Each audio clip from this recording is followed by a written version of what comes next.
Welcome back, everyone, to the Podecito podcast. I'm your host, Real469. Let's just jump right into it. Today, we're talking about what happens in Vegas stays in Vegas, aka Season 1, Episode 2 of one of yours and my favorite TV shows, The Incomparable Las Vegas. This one aired September 29th, 2003, directed by Michael W. Watkins, written by Gary Scott Thompson, which is pretty standard for a lot of TV shows. Usually the head writer, the creator, the person in charge usually is at the helm of the first few episodes to get the ball rolling. This episode is a fairly good one. There's a couple of things that I think we're missing a bit from it, but part of that is just front of the series pains that they had to go through.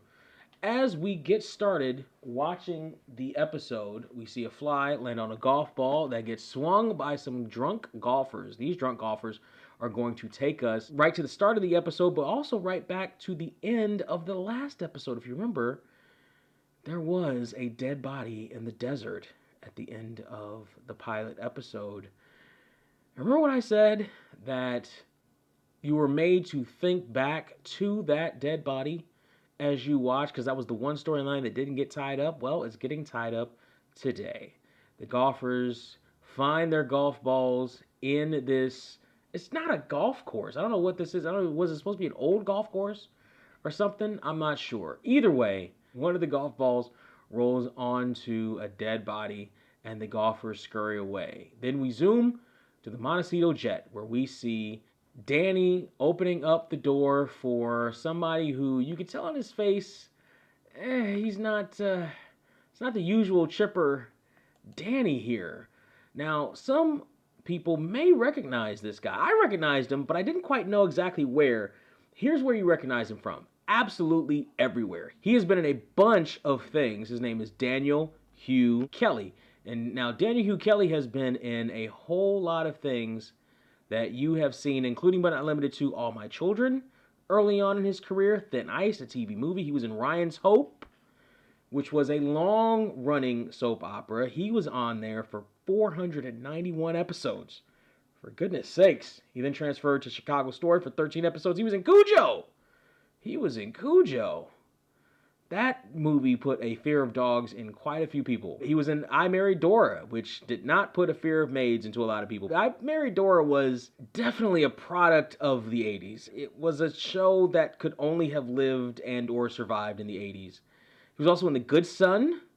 You may have seen him in. You may have seen him in 5 Desperate Hours, Labor of Love, Oh Baby, which is 2 baby movies basically back-to-back in 1998. He was also in The Outer Limits. I think I may have seen him in that, actually. That may be where I recognize him from for the most part. He was also in The West Wing. He was in SVU, the regular Law & Order as a completely different person, which is standard for Law & Order. He was in Boston Legal, one of my other favorite shows. I love Boston Legal, despite all the faults on that show. Cold Case, Law & Order, LA as somebody else again. The Mentalist, you may have seen him on. His latest credit as of right now is in 2021 in Far More. But Daniel Hugh Kelly is playing Senator William Bill Percy Henderson. Senator Henderson is a throwback to, well, there was sort of an epidemic in the mid-2000s or so when this episode came out of, this isn't going to be political, but of staunch right-wing personalities who gained vast popularity and immense followings preaching about the morals of the country at the time and how it was under decay. Particularly after 9/11, they got a lot of footholds on various bits of media, whether they be preachers, whether they be politicians, whether they just be pundits. Not all, but a lot of them came out with secret love affairs that they would preach against, sexualities that they preached against, different moral issues that they themselves preached against. Now, one could say, and I've heard this from a preacher himself who said that a lot of times preachers are preaching to themselves, but also these people knew exactly what they were doing. These people were guilty as sin, a lot of them, and it wasn't a secret that a lot of them were guilty. They just were.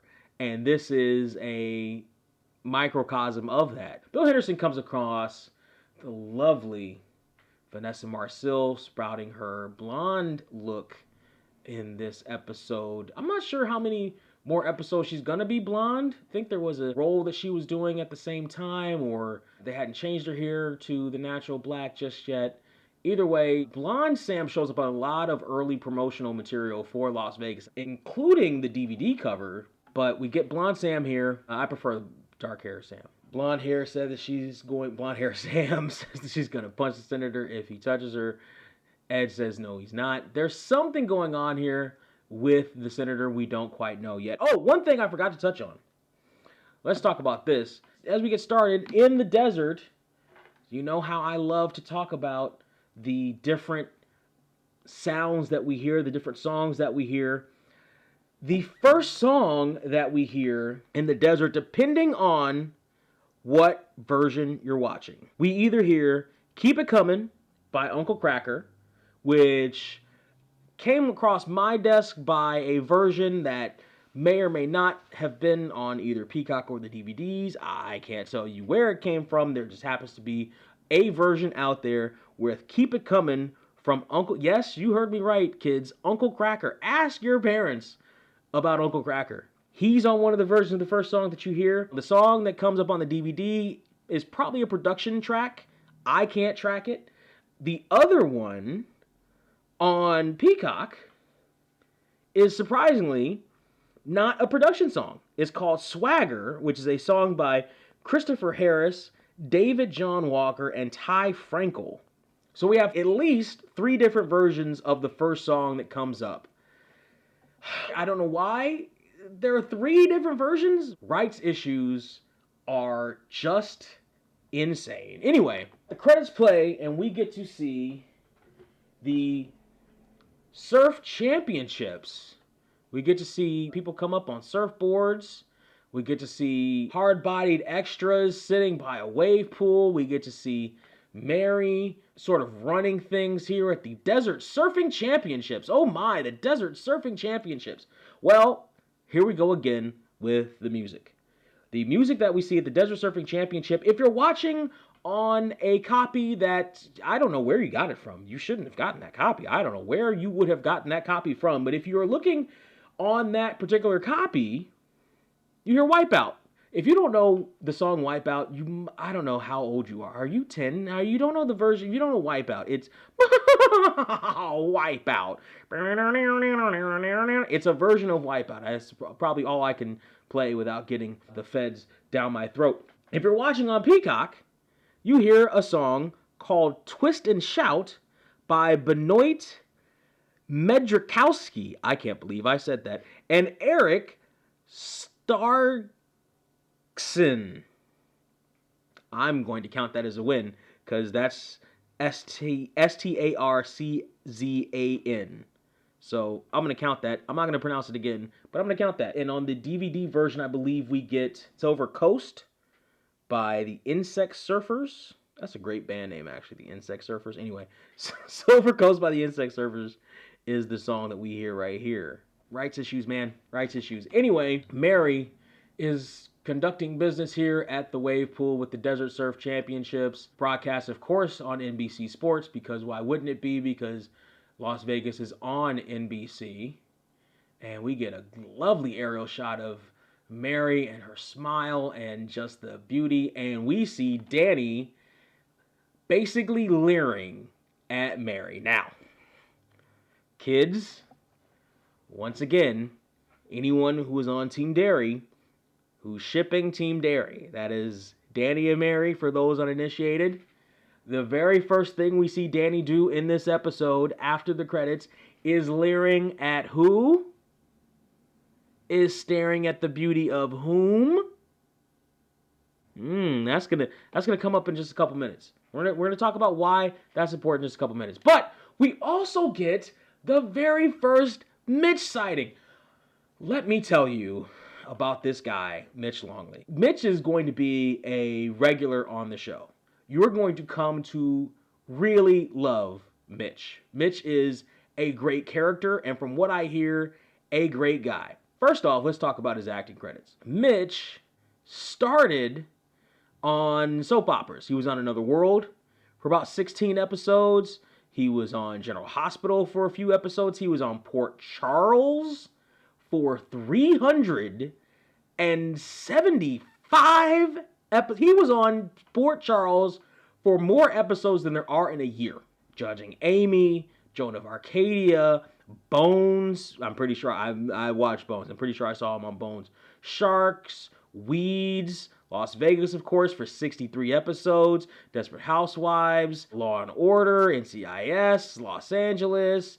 The last credited thing I see him on is a short called Shitfaced in 2016. So apparently he hasn't been doing much acting since then. But let's talk about the life of Mitch Longley. Mitch, as you will see in this episode, if you look at certain shots, and in later episodes, Mitch is in a wheelchair. Mitch is a paraplegic. He was in a car crash when he was about 17 years old.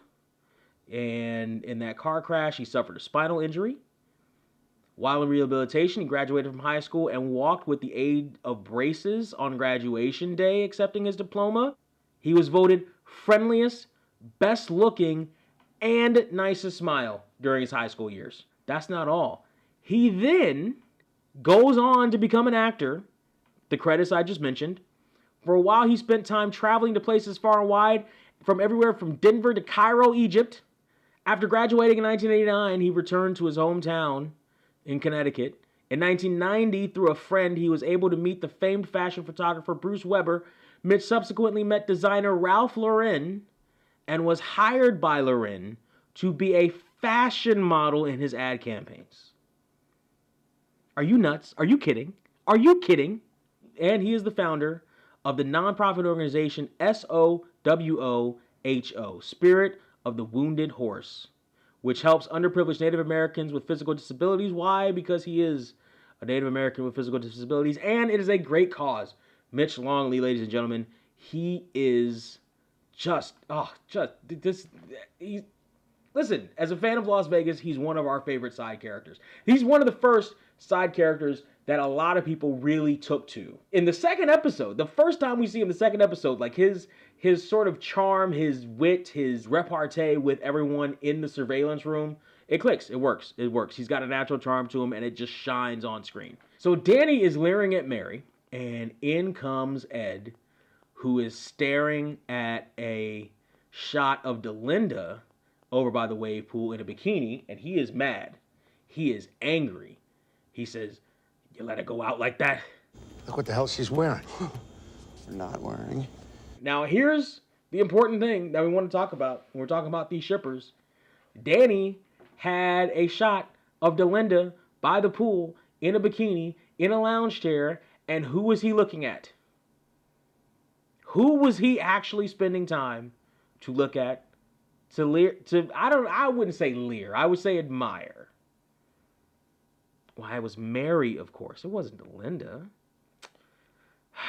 It's almost as if he actually was in love with Mary. Doesn't it seem like that? Anyway, now Danny's leering at Delinda, but Ed has him focused again. Now the focus is back on Senator Henderson, who is in casual clothes, sunglasses, playing in a private slot area. We're trying to keep the senator sort of hidden on this trip in Las Vegas because he is a hypocrite. And Danny gives an exhibition that's supposed to sort of give us the backstory on this guy. But we kind of, in 2003, already know the backstory on this guy because, like I mentioned, in 2003, we had already seen a few of these guys, and we're going to see a few more. In a very short period of time, we're going to see a few more. Enter King Arthur, who is in the valet on a horse in full battle array and armor. This is the part of the surveillance room that actually works, especially in the early seasons. We get to see King Arthur, and we get to see our reporter, Aaron Walker. We'll get back to King Arthur in a second, but let's talk about Aaron Walker. The reporter, Aaron Walker, is played by veteran actor Jack Keller, who unfortunately passed away in 2022.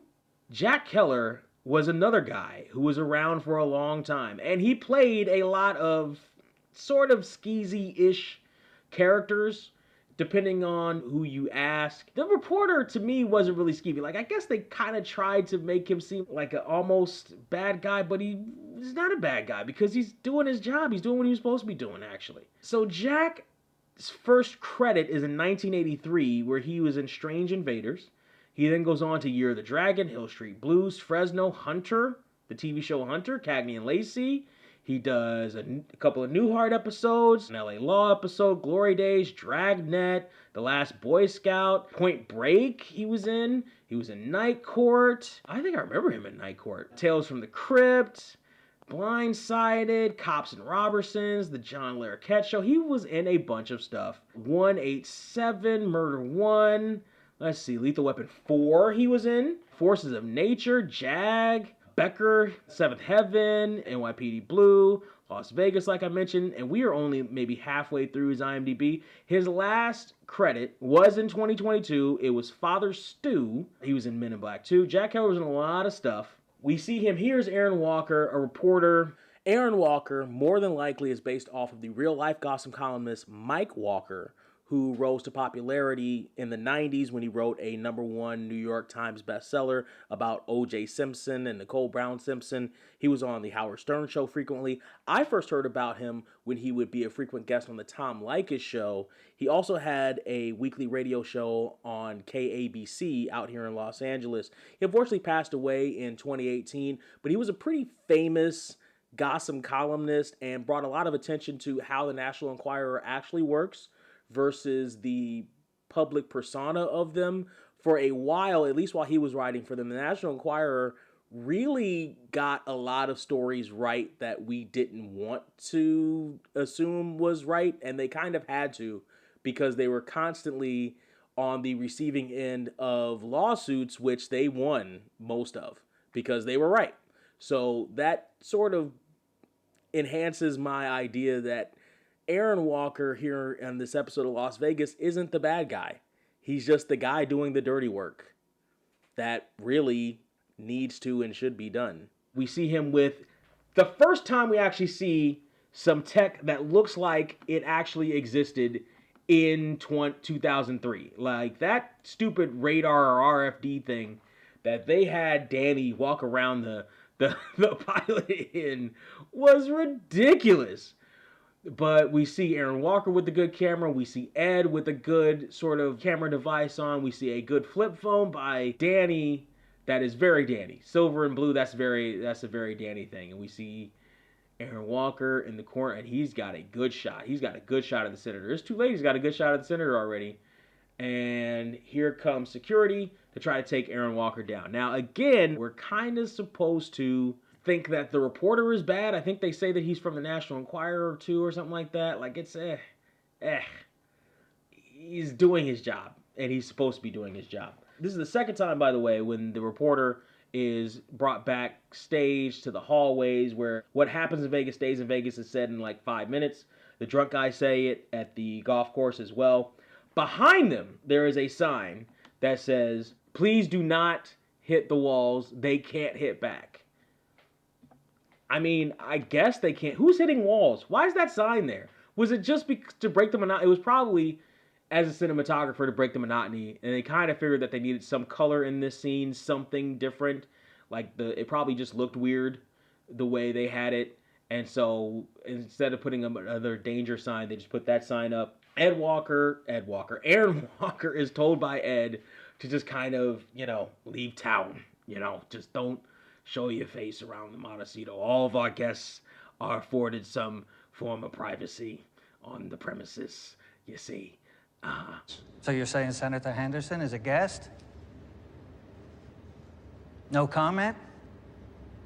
What happens in Vegas stays Escort in Vegas, Mr. Walker out of the casino, off the property. Let's let the dealer shuffle the deck for a second and we'll be right back. Okay, I'm your amigo. Okay, I'm your amiga. Let's dance the night away until our bodies got fever. You're listening to Bundeswing by 1989 TRE. If you like what you're hearing and you want to hear more, hear it again, or both, just go to Spotify and search 1989 TRE, all one word. That's 1989, the letters TRE. More drinks, tequila, more memories needed. We're gonna live in the moment, como esta noche para siempre. My life is crazy, just like a movie scene. I've been so many places and seen beautiful things, but my mind is captured by this beautiful queen whose dances got me. So Ed tells him to get out of town. Aaron Walker gets out of the casino, and Ed is brought into the casino where King Arthur is leading a procession of guests, and Mary is trying to wrangle him. Now, King Arthur is played by Gildart Jackson. That's a name, ain't it? Gildart Jackson? Gee, Gildart Jackson? Incredible. Anyway, Gildart Jackson is an actor whose first credit actually has something to do with Las Vegas. Larsons of Las Vegas is the first thing he was in 1995. It's a TV movie. He was also in VIP, The Pamela Anderson Show, General Hospital for 77 episodes. Las Vegas liked to hire soap opera actors. Vanessa Marcil was in a soap opera. Josh Duhamel was in a soap opera. They like to hire soap opera actors. He was in Hellsing for 2 episodes, Boomtown, Las Vegas. He then moved on to CSI. He was in Charmed for 7 episodes as Gideon. You may remember him if you watched Charmed. He was in The Sweet Life on Deck back in 2009. He was on Hannah Montana. He did Burn Notice for an episode, Hellsing Unlimited. He was on there for 8 episodes. He got himself a nice little semi-steady gig. The last known credit that I have for him after NCIS LA looks like he did something this year, Rebel Moon Part 2, The Scar Giver. Before that, he was in Unicorn, Gotham Knights. He was on there for an episode. So he's done some stuff. Actually, Gotham Knights, he was the voice of Alfred Pennyworth on the video game version, and Court Magistrate on the TV series. So he's still hanging around. He's still doing some stuff. I like him in this role. This role is great. The crazed actor who's taken the role a bit too seriously. I like King Arthur on this show. On this episode, I like him in this role. He suddenly gives everybody nicknames. Ed is Merlin. Danny is Lancelot. Nessa is Lady Guinevere, my love, my life. Merlin, serenade her. We come to the couple from the sticks. Let's start with the wife. Susie Benkin is the character's name. The actress's name is Cheryl White. Cheryl White, her first credit starts off in 2000 on Family Law. She then goes on to play on The X-Files, Angel for an episode, Will and Grace, That 70s Show, NYPD Blue, Drew Carey Show, A Strong Medicine. She did a couple episodes of The Practice. Love The Practice. The Practice is a great show. She was Miss Hemsel on Scrubs in 2004. Love Scrubs. Oh my God. If there's a show I like more than Las Vegas, it's Scrubs. Scrubs is an incredible show. She was in 2.5 Men. She was also in Boston Legal, Jag, Seventh Heaven. She's followed the same trajectory as one of our other guest stars, NCIS, Book of Daniel, State of Mind, K-ville, Criminal Minds. Let's see, The Mentalist, True Blood, Lie to Me. Lie to Me was an underrated show. Lie to Me was a good show. It wasn't the best show, but it was a good show. Her last credits are Truth Be Told, a TV series, and The Good Doctor in 2019. She plays this role very well. Now, part of me is, even with them kind of being from the sticks, I'm like, and the way they kind of dress them and lit them and all this other stuff, I'm still kind of thinking, like, what's she doing with this big galoot? Like, why is she with him? Like, she could kind of do better. Like, he kind of shot out of his league. She could kind of do better. But, sure, she plays the hell out of this role. Now, the guy who plays her husband is the character's name, Stevie Benkin. The actor's name is Stoney Westmoreland. Stoney Westmoreland has a lot of credits to his name. His first credit was on the show Townies in 96, News Radio. He was in the Godzilla movie in 98, Two Guys That Grow in a Pizza Place, Star Trek Voyager, The Job, Oh yeah, that's Dennis Leary show. Matchstick Men, Wonderful World of Disney, Rodney, Crossing Jordan. Not as the same character, even though Crossing Jordan and Las Vegas are in the same universe. We'll get to that when we get to that. CSI Miami, Bones, NCIS, Medium, Common Law, Weeds, NCIS Los Angeles, Scandal, Rizzoli and Isles, Agents of S.H.I.E.L.D. in 2015. He was in War Dogs. He was in Strivers in 2018. And he's probably most well known as Ham Mack on the Disney Channel show Andy Mack. Now, why does this sound familiar? Well, Stoney Westmoreland was sentenced to 2 years in prison following an underage, what is called a Chris Hansen event. And that's as far into that story as this podcast is going to go. As far as the character is concerned, they are the stereotypical out-of-towners. They are giving Mary their sort of life story. Meanwhile, the reporter's still standing there, just sort of watching the whole thing go down, while King Arthur is entertaining, is literally holding court in the middle of the casino. And Ed is trying to sort of ascertain the situation. Mary is trying to calm everything down. She's losing her mind with this guy who's supposed to be playing King Arthur in a stage show here on the property. I don't know how this goes on to actually hit the stage, other than all the publicity that he's gathering up right now. Probably the box office is going nuts, and that's how the show gets to keep going on. However, realistically, especially because Nessa is in the pit, they're not going to let this go down. They're not going to let him in the pit holding her hand, trying to woo her. Now, as he's doing this, though, we see somebody trying to pick the pocket of Mrs. Benkin. That man is an actor by the name of Michael Giordani. Now, Michael really doesn't have that many credits to his IMDb. He has a few stunt credits, and one of his this is like the middle credit that he has as an actor. He is Pickpocket in Las Vegas on this episode. He then goes on to do Alias, and his last known credit as an actor is on a short called Vanished in 2012. As a stunt guy is on Call of Duty Ghosts as a stunt motion capture performer.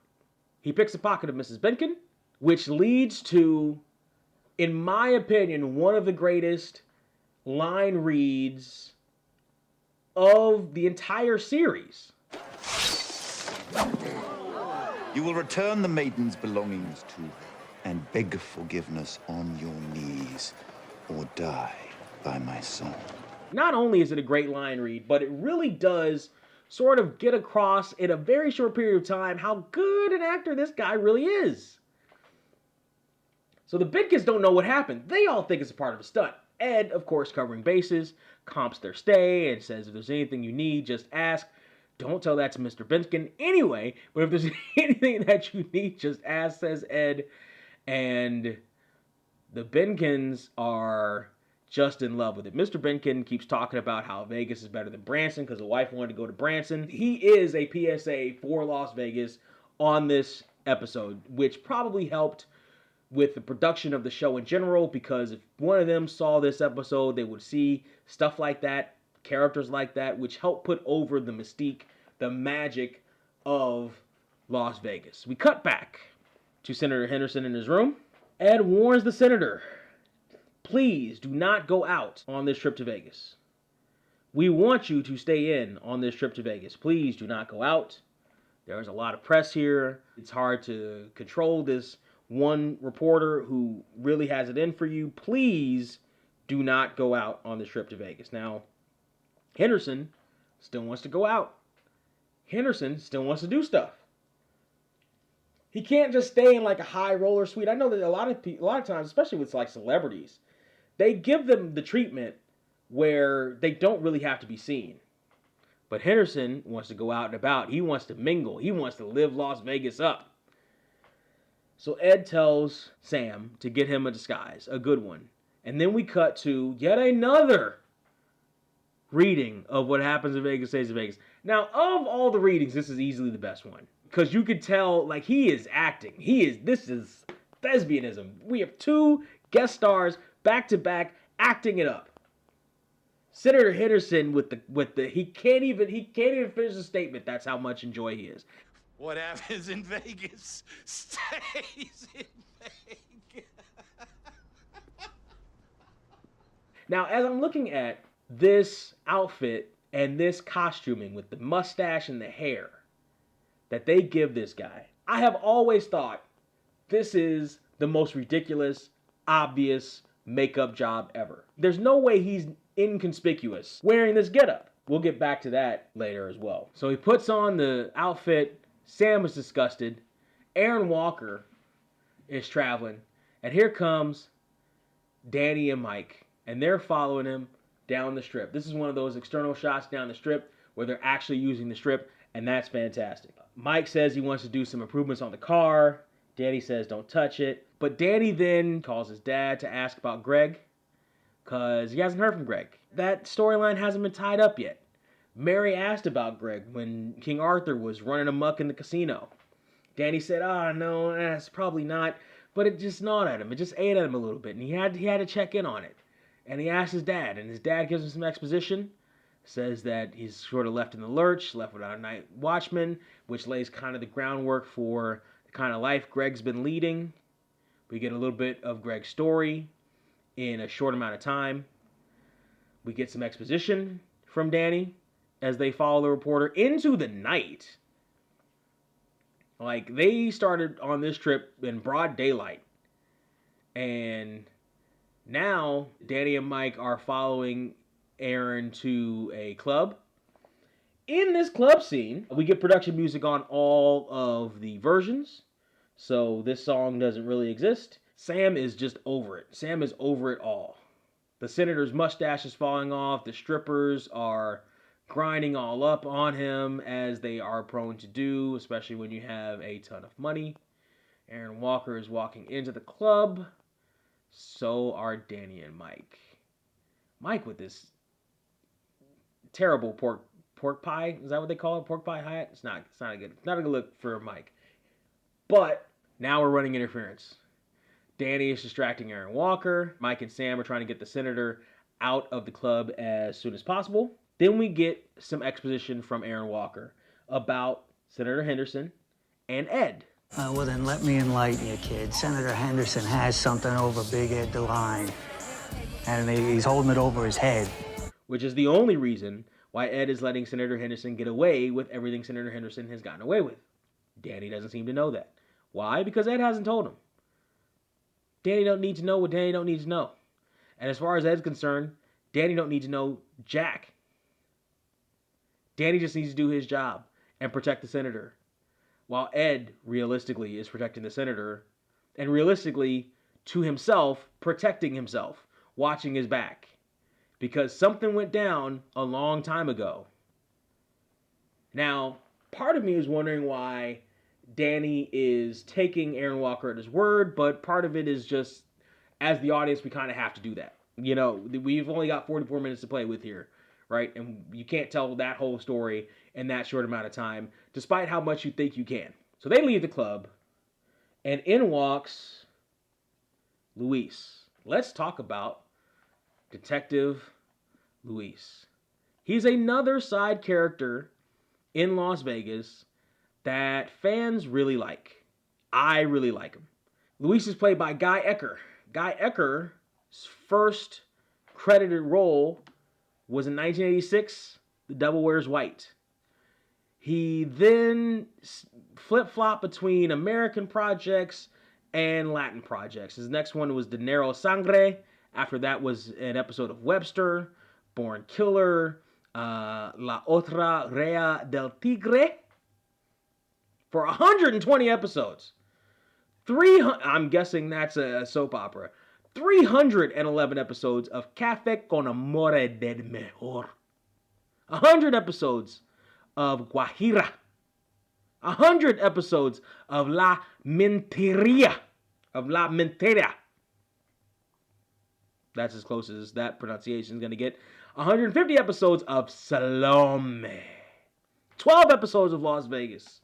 127 episodes of Heridas del Amor.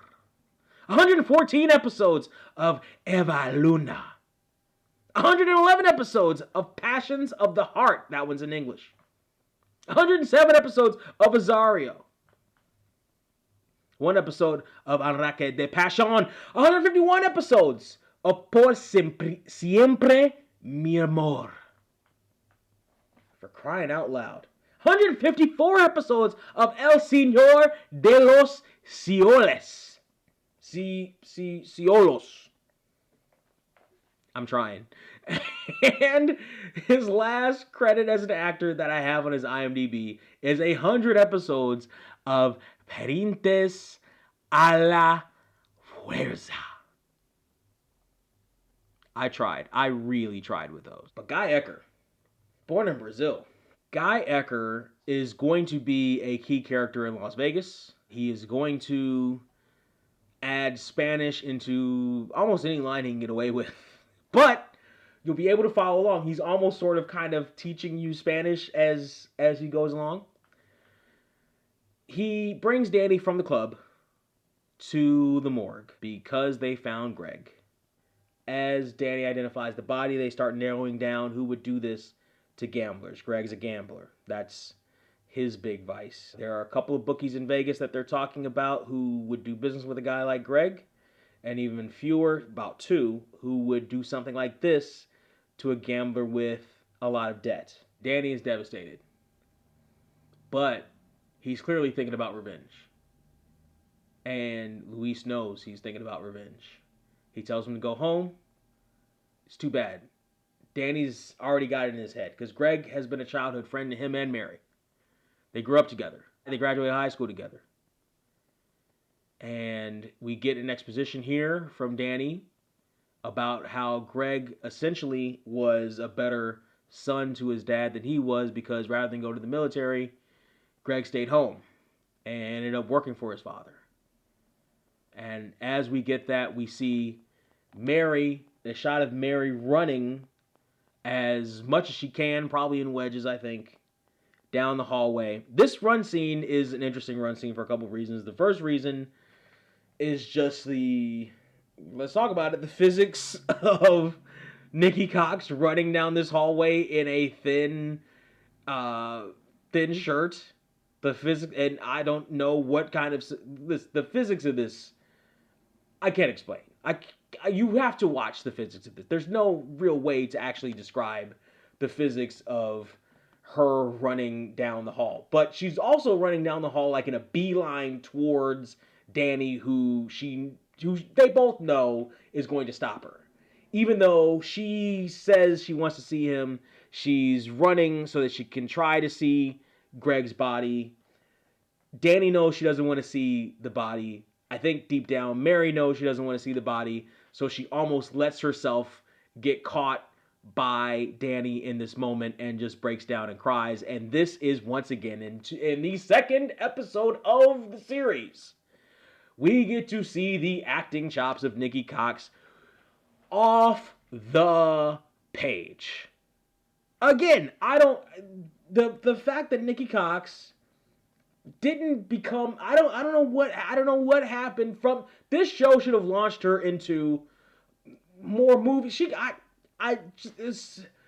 With the actresses that we had in the 2000s that did make it with far less talent than Nikki Cox. She could do the drama, she could do the funny stuff, she could be the girl next door, she could be the sex pot, she had a wide range. And she shows this range of emotion right here. Once again, second episode, your heart goes out to Mary.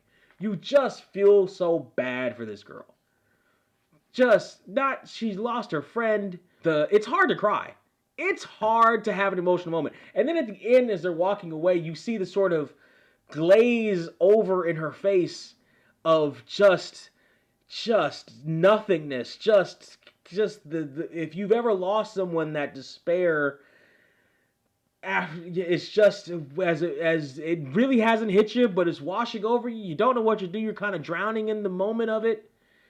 And it's just a half a second. Just the acting chops of Nikki Cox, ladies and gentlemen, is nuts. It's nuts. It's nuts. Why don't you take a little break? Yeah, that's a good idea. I'm gonna stretch the legs, wash the face, refocus. There you go. Think you're ready for that road trip from Los Angeles to Las Vegas? Not till you see Eric at Ease Clean Fast Car Wash. Southern California's premier hand wash professional will take your car from a bust to a jackpot.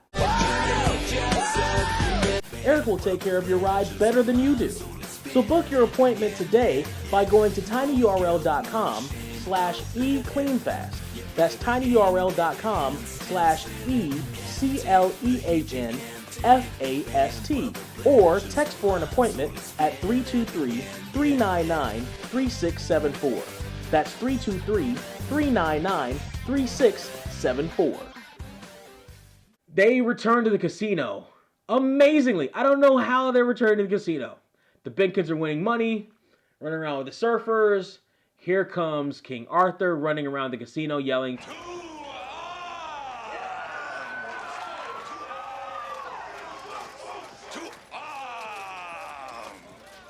and Ed is not pleased.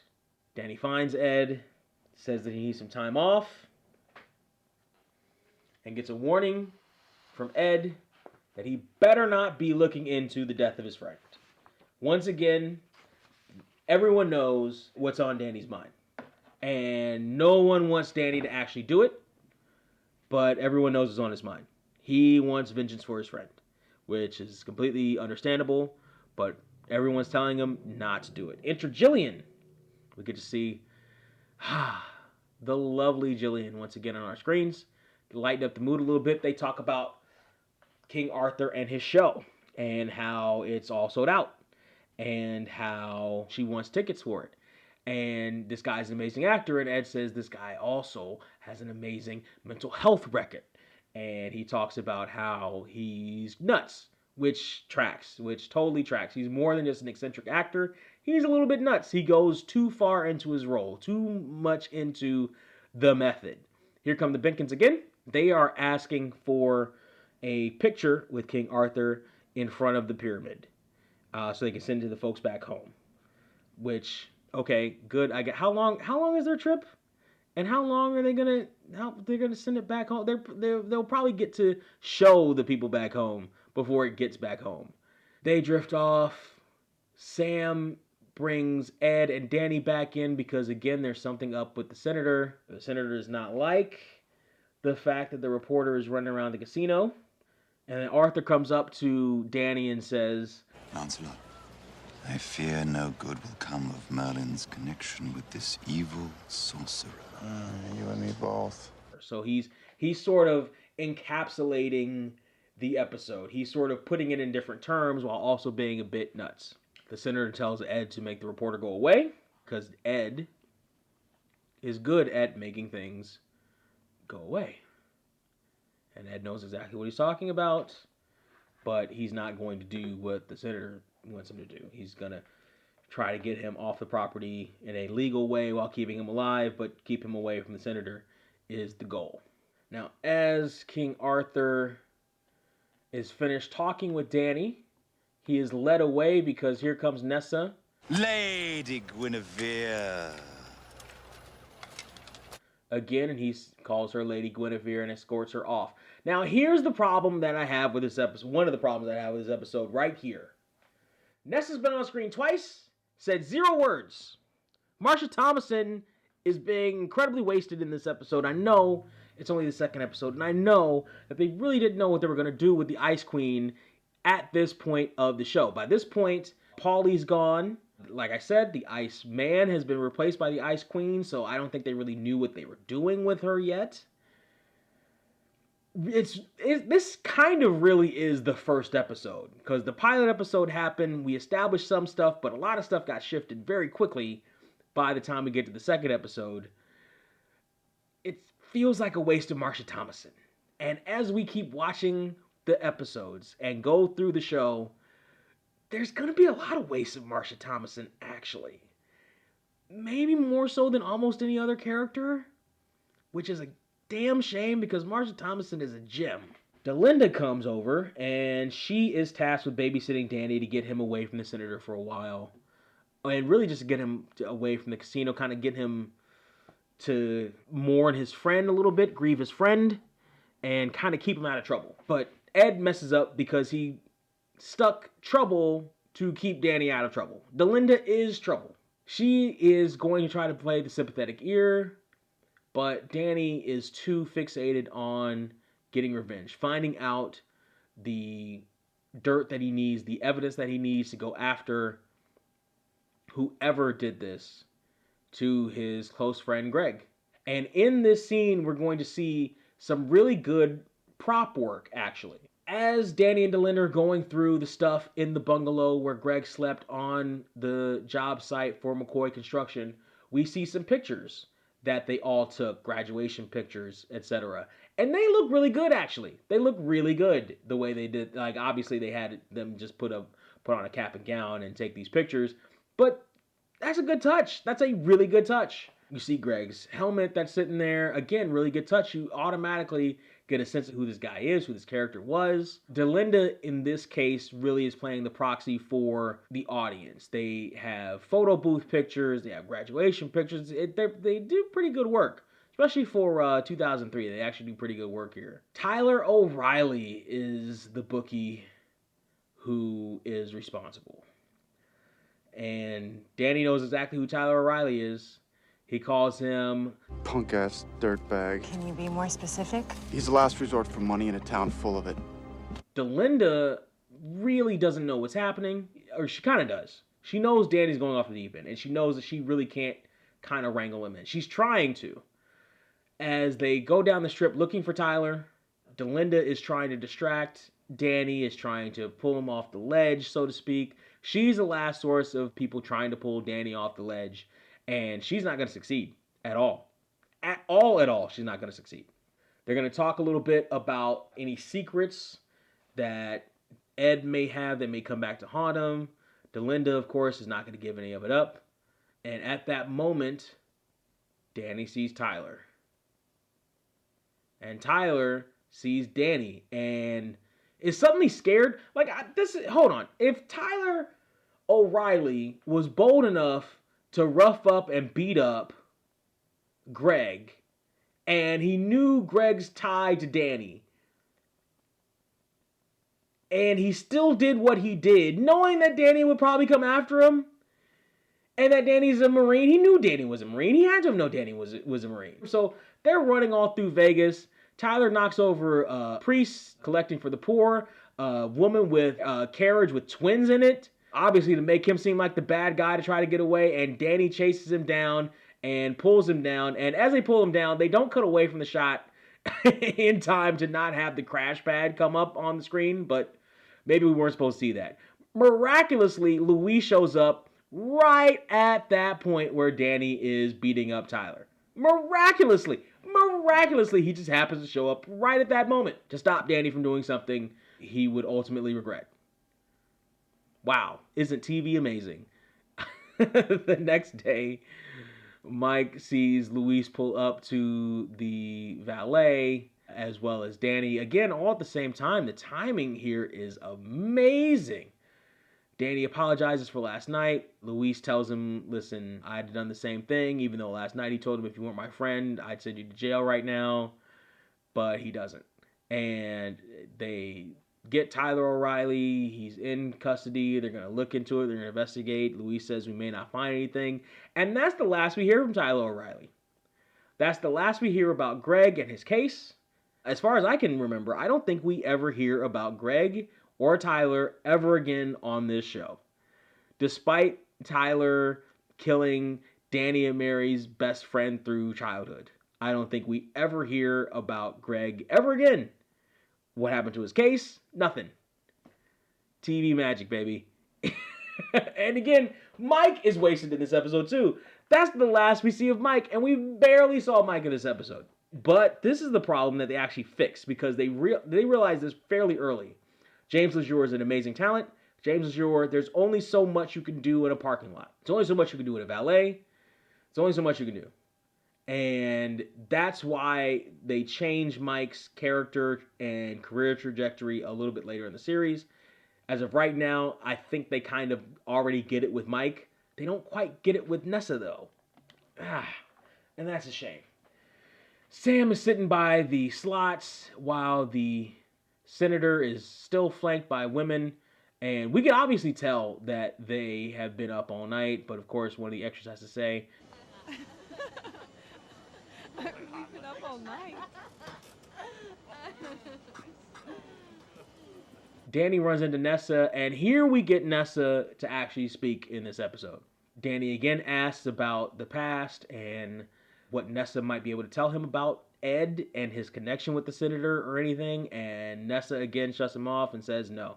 And of course we hear, I'm still waiting for you to show me the sights of Vegas, Danny. oh, I'm in love. I'm in love. I'm in love. I'm in love. So Ed is out of his office. Danny goes up to his office to talk to him, but he sees a website up about Senator Henderson as he's about to sit down in the office. A biography on Ed's computer. Ed walks in. Danny sort of, with this really kind of goofy, oh, it was already up on the screen. He knows it's already up on the screen. He probably put it there. Ed, first and foremost, talks to Danny about Greg, asks why you didn't come to him with Greg's gambling problem. Danny says Vegas natives are supposed to know better. And then Ed talks a little bit about the covert op that Senator Henderson knows about and is holding over his head. Ed says they did some bad things, which is a very TV-friendly as well as time-friendly way of saying that Ed and his crew that he was in charge of in this particular op did some things that the U.S. government is not supposed to do, but did anyway.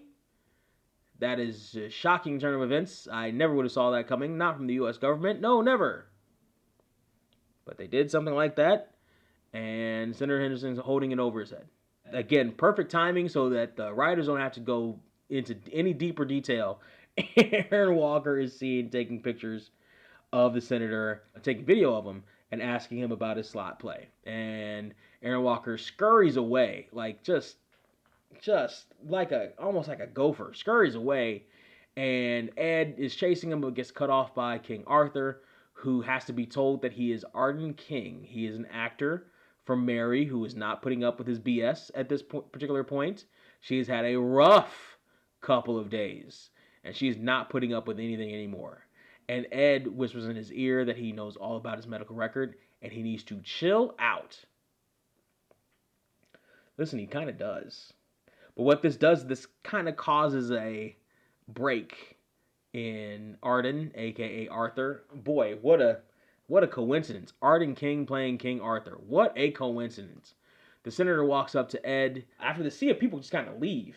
And the senator is not disguised at all. He's just wearing sunglasses.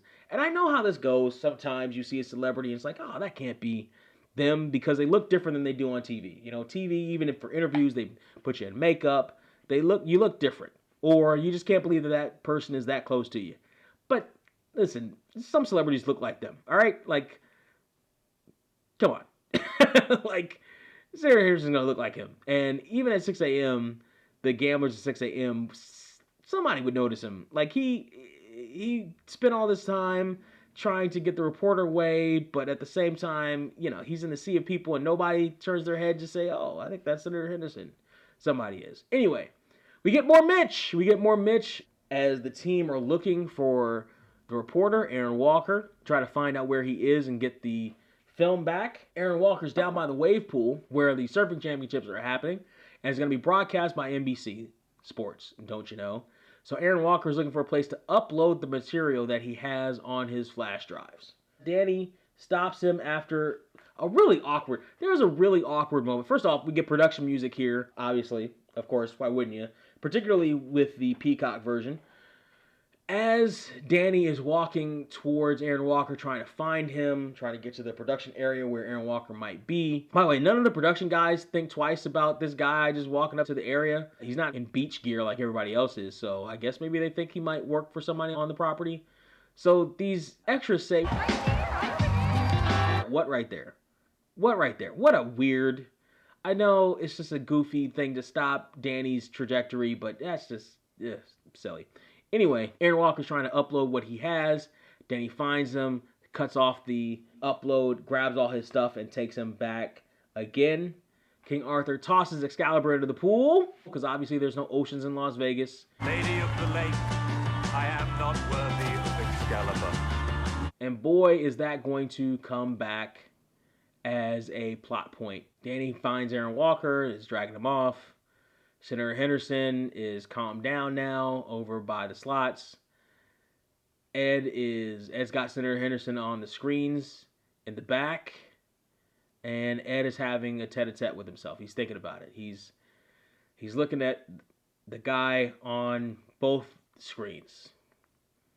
The quote-unquote good guy on the news and the quote-unquote bad guy in his casino.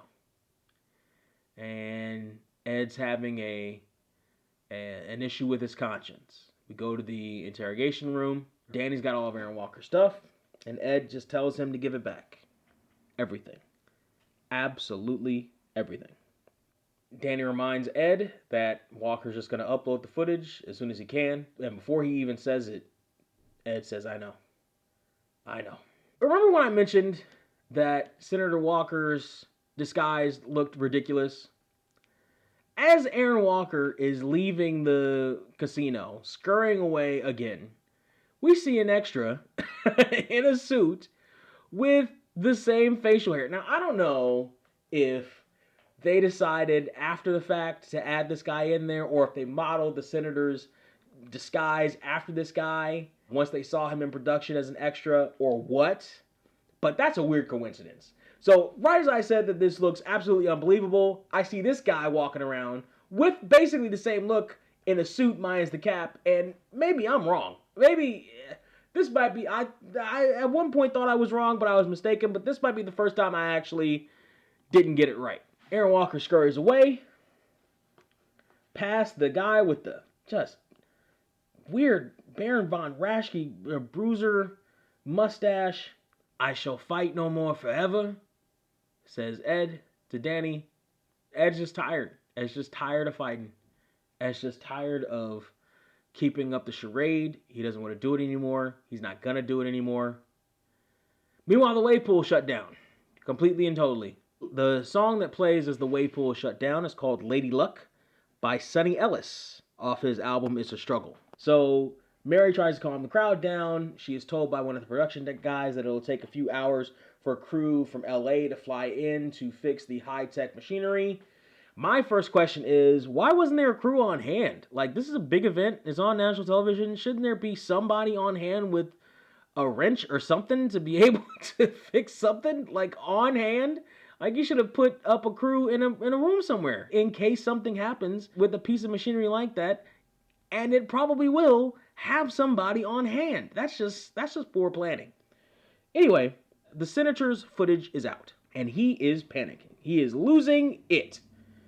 But Ed stands up to him. Ed is not taking any of it. He lets the senator come in and bluster about and talk about how he's got to fix this, and Ed says, I can't fix it. The senator says, My marker for my silence, then. Excuse me? You tear up my $3.5 million marker. End my losses from this weekend, and I won't talk. And Ed stands up to him. Ed stands his ground. What I'm gonna do, I'm gonna call a valet, and he's gonna put you in a real nice cab. I'm gonna take you to the airport and put you on a real big commercial airline. Oh, look at this. Damn it. You missed the last flight. I guess you'll have to leave first thing in the morning. Check out. It's 11 a.m. Sharp. Good for Ed for sticking up for himself. It's a little late, but good for Ed for sticking up for himself. Ed is banking on the fact that the covert op that he was a part of isn't the story. That no one will care about it. That's a fair assumption. But again, we're not going to really get into politics, but that's a fair assumption. Especially in 2003. The scandal was the story. And the scandal almost always will be the story. Like, it seems like that's what most people are really interested in when it comes to stories like this. Like, he might bring up the covert op, and that might be bundled into the story, but people are going to talk about him and his gambling and the strippers and his morality. Hold on a second. Let's get a new deck in here, and we'll be right back.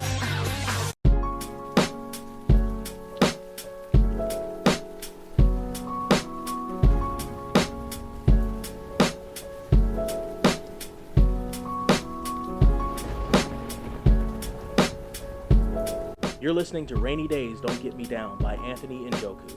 If you like what you're hearing, want to hear it again, hear more, or both, just go to tinyurl.com/anjoku. That's tinyurl.com/anjoku.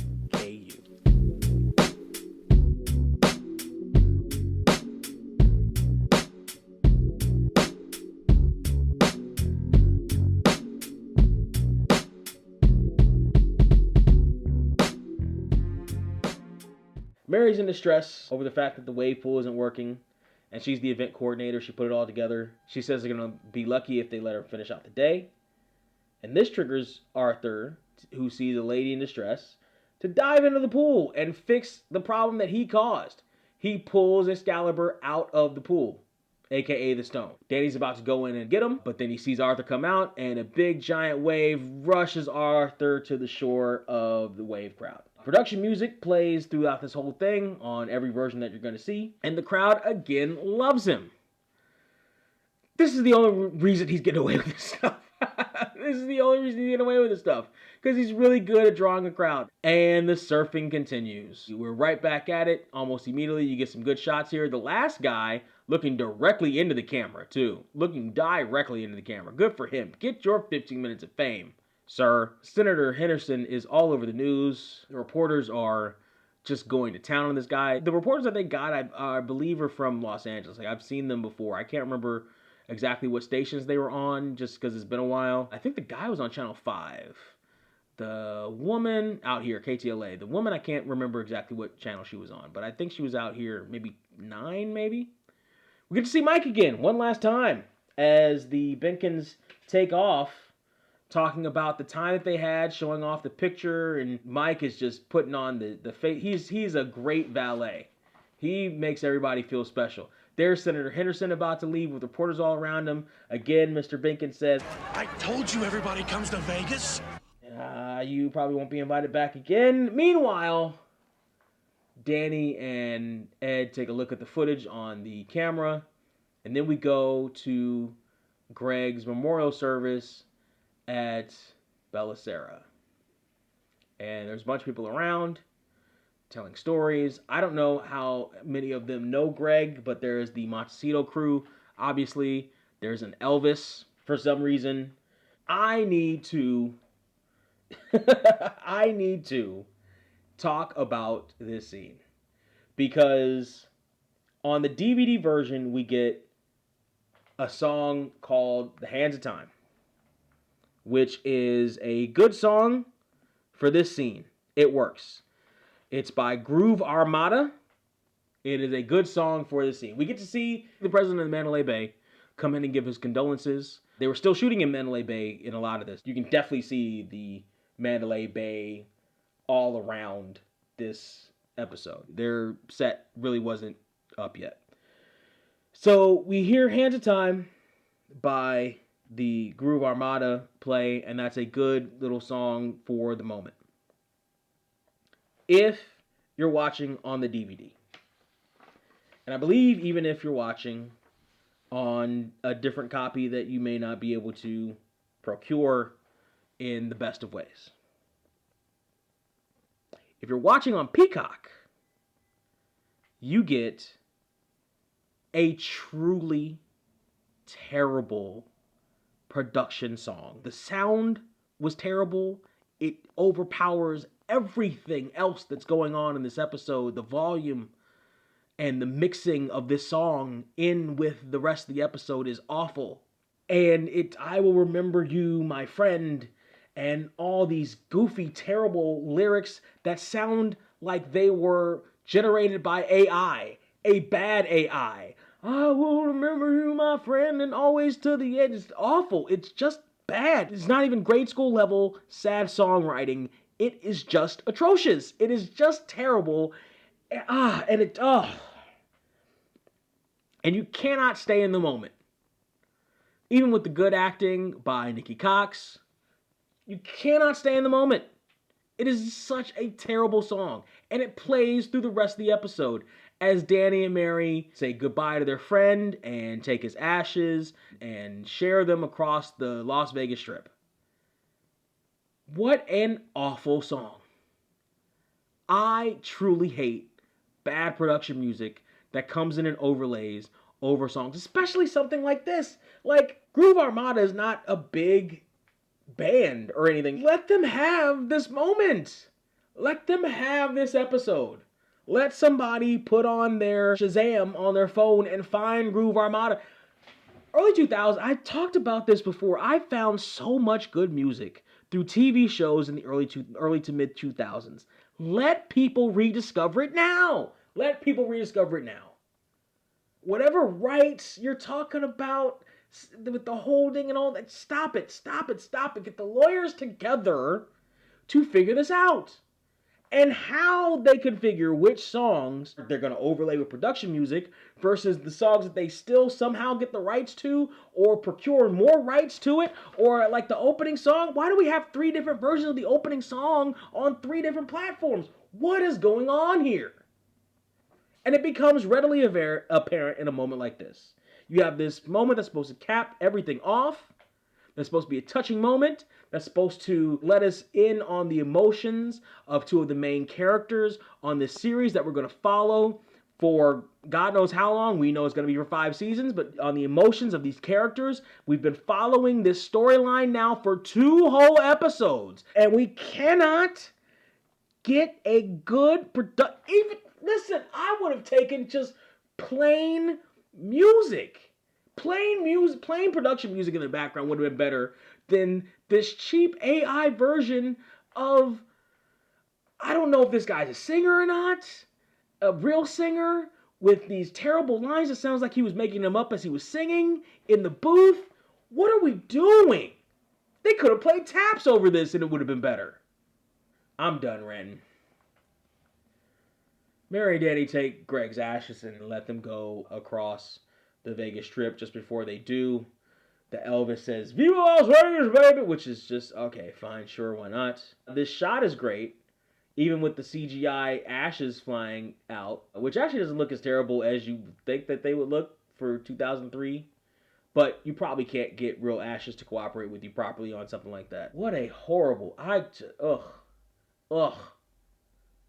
And that's so weird because in this episode, I was thinking that there wouldn't be any good music that's overlaid or any, if they're going to take out music, they're not going to switch it for copywritten music. But they actually do in this episode. Peacock actually does switch the songs. Like, you get Swagger, the first song that comes up on Peacock, which is just, it's not, I wouldn't have expected that. Anyway. That was episode 2 of Las Vegas, What Happens in Vegas Stays in Vegas. Despite that ending, this was a decent episode. But I know that there are better episodes coming, and I can't wait for the better episodes. The next episode is actually going to be Donnie We Hardly Knew Ye, and actually, this is a fairly good episode, because you get to see Ed just at his wit's end with his goofy cousin that he hadn't seen in years. He's got to clean up his mess. He's got to play the straight guy to the whole thing.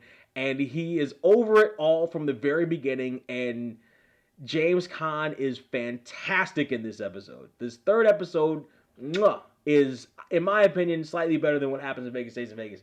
I think, the senator thing might have been slightly too protracted for a 44-minute episode, even with all the other ins and outs that we were dealing with.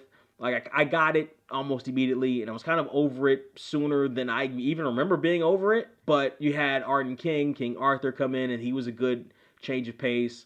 Again, wasted Nessa a little bit, but you did have some pretty good acting actually from Arden King, and that line reading is just phenomenal. And Ed is doing some pretty decent introspective work, and the senator, despite the fact that his character, and maybe part of this is just how his character was written and how he acted as completely insufferable, I was ready to not spend time with the senator anymore. I was so ready to have him leave the Montecito. So when he finally did, it was cathartic and refreshing and exactly what was necessary. So by that aspect, I think they did their job pretty well. But I can't wait to get to episode 3.